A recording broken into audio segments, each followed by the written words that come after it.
જય માતાજી મિત્રો, આપણો આયા છીએ ગળતેશ્વર મહાદેવ.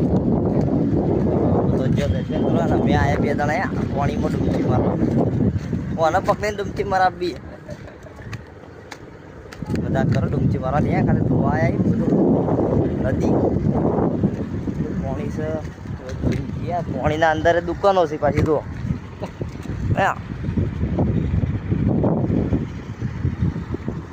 દાબી પાણી આ બધી જતી રહી લે શું કેવું બતાવીએ પાણી નદી બહુ મોટી નદી નહીં એટલે હાલ પાણી ને એટલા પથરા છે અંદર તો પડ્યા ભાજી જઈએ પાણી ચાલુ પાણીમાં ત્યારે તૂટી જાય પાણી ને તૂટી જાય બધા સારું પાણી લઈએ બાજુ પેલું પાણી દેખાય પેલું બાજુ જઈએ ચાલો તો ચાલો એ બાજુ જઈએ અને મળીએ બીજા વિડીયોમાં. હા